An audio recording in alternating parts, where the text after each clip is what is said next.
कांग्रेस की हैकड़ी नहीं जा रही है, अकरन नहीं जा रही है, जमीन पर नहीं उतर रहे हैं, देश को गाली देना बंद नहीं किए हैं। तो मैं बताता हूँ विपक्ष को ना, अब ये जो होता है ना विनाश काले विपरीत बुद्धि, वो चीज चल रहा है। जब तक आप हार मानेंगे नहीं, उस पर शोध नहीं करेंगे कि क्यों आप हारे हैं, तब तक आप आगे कैसे बढ़ेंगे। ये हर बार जब हारते हैं तो ईवीएम को गाली देते, जब जीते हैं तो तब पटाखे फुटाते हैं। उसी ईवीएम से जीतते भी, उसी ईवीएम से हारते भी हैं। लेकिन दुर्भाग्य है कि ये अपने हार का टिकड़ा किसी और पे फोड़ना चाहते। जब तक इस बात को समझेंगे नहीं, सुधरेंगे नहीं, जमीन से नहीं जुड़ेंगे, मुद्दों पे बात नहीं करेंगे, लोगों के साथ काम नहीं करेंगे, तब तक आज 35 से कल 3 और फिर खत्म होते हुए इनको वक्त नहीं लगेगा। मतलब खाक छान रहा हूँ, मेहनत कर रहा हूँ, जमीन पे हर वो काम कर रहा हूँ जो हमारा कोई कार्यकर्ता कर रहा हूँ। एक अपने भाजपा के एनडीए के जो एकदम हमारा जो जूनियर मोस्ट कार्यकर्ता उस लेवल पे जाके काम किया है।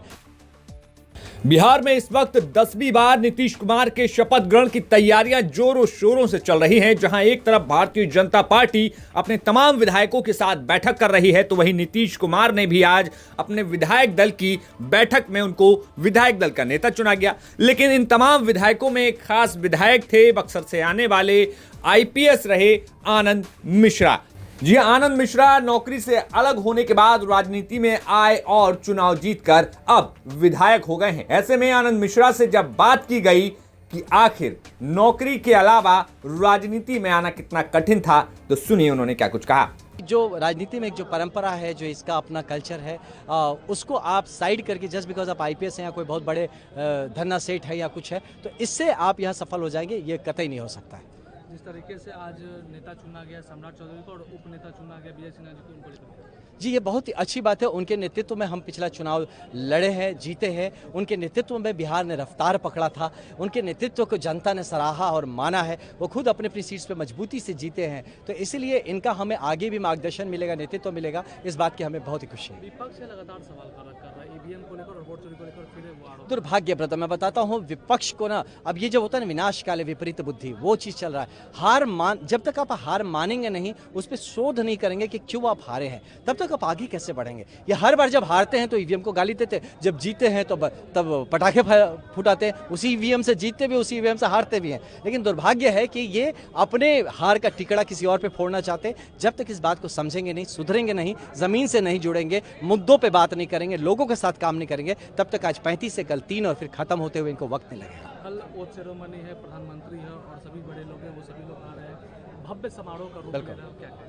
ये बिल्कुल ये भव्य होना चाहिए। ये जनता का समारोह है, ये राजनीति का समारोह नहीं है। कल का जो आप देखेंगे ओथ टेकिंग होगा, जो कल लोग यहाँ पे वो जो है ना कि ये जो आपको माहौल दिखेगा, ये जनता कर रही है, जनता का माहौल है। ये ओथ जनता के लिए लिया जा रहा है। ये पूरा समारोह कल का जनता को समर्पित है। ये जनता द्वारा है ना, by the Janata, for the Janata, of the जनता जो है, वो पूरी तरह से जनता के लिए समारोह है। ये जितना भव्य हो उतना अच्छा है। नीतीश जी 10वीं बार है वो फिर से मुख्यमंत्री के रूप में। बिल्कुल, ये जनता ने किया है, ये जनता ने मैंडेट दिया है, ये जनता ने चाहा है, उनके नेतृत्व को मांगा है, और तो इसलिए ये बिल्कुल ये हम लोग के ये हर्ष का विषय है। एक अंतिम सवाल है आनंद मिश्रा जी को, क्या आप आगे मंत्री के रूप में हम लोग देख सकते हैं? बस मेरा पूरा स्ट्रगल उस दिन खत्म हो गया जिस दिन मैं भाजपा ज्वाइन किया। मैं बहुत स्ट्रगल किया हूँ बीजेपी ज्वाइन करने के, सच बता। उसके बाद वही मेरी लालसा थी, जितना मेरा तिकड़म दिमाग लगाना था वहीं तक लगाया, उसके बाद समर्पित हूँ, अब आके स्थिर हूँ। अब भाजपा मुझे जहाँ जब जैसा जो दायित्व दे रही है, जो काम दे रही है, उसको समर्पण भाव से करना है, अपनी पार्टी के लिए, अपने एनडीए संगठन के लिए, अपने बिहार और भारत के लिए करना है, ये भाव है। अब मैं कौन बनता हूँ, क्या बनता हूँ, ये कतई ये कोई मतलब ही नहीं रहता इस बात से। अब जहां भाजपा के तमाम विधायक जो हैं शपथ ग्रहण की तैयारी कर रहे हैं, सरकार के गठन की तैयारी कर रहे हैं, तो तमाम भारतीय जनता पार्टी और एनडीए के मंत्री भी अब पटना में वापसी कर रहे हैं। ऐसे में एयरपोर्ट पर पटना वापस लौटे गिरिराज सिंह से जब बातचीत हुई तो पत्रकारों ने सवाल पूछा, तो साफ तौर पर गिरिराज सिंह विपक्ष पर हमलावर नजर आए और खास तौर पर कांग्रेस और राजद को बड़ी और तीखी सलाह दे डाली। एनडीए की सरकार है देश में, जो 20 साल बाद भी जनता का विश्वास जीतने में अपार समर्थन और आशीर्वाद मिला है। नरेंद्र मोदी जी और नीतीश कुमार के नेतृत्व को कांग्रेस पार्टी आज ऐसे श्रिंक कर गई है कि जितना बिहार में बीजेपी को मिला है पिछले 6 चुनाव में, उतने विधायक कांग्रेस के 6 राज्यों के 6 चुनाव में, फिर भी कांग्रेस की हैकड़ी नहीं जा रही है, अकरन नहीं जा रही है, जमीन पर नहीं उतर रहे हैं, देश को गाली देना बंद नहीं किए हैं। लालू जी की प्राइवेट लिमिटेड कंपनी एनपीए हो गया, लोगों ने नकार दी जात बात को, लोगों ने नए बिहार के लिए नीतीश कुमार नरेंद्र मोदी के नेतृत्व को आशीर्वाद दिया।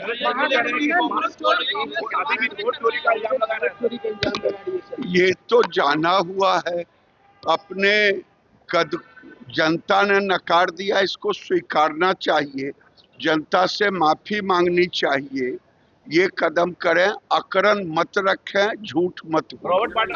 अब जहां गिरिराज सिंह ने तमाम आरोप लगाए तो वहीं उपेंद्र कुशवाहा से जब सवाल पूछा गया कि विपक्ष के तमाम नेता आरोप लगा रहे हैं कि ईवीएम में 25,000 वोट पहले से था, तो इस बात को सिरे से नकारते हुए उपेंद्र कुशवाहा ने साफ तौर पर विपक्ष पर हमला किया और क्या कुछ बात कही वो आप लीजिए। अरे फालतू किस्म का है इस तरह का आरोप जो लगा रहे हैं ना लोग, वो कहा जाता है ना कि हारी हुई बिल्ली खम्मा नोचती है, तो खम्मा नोच रहे हैं लोग।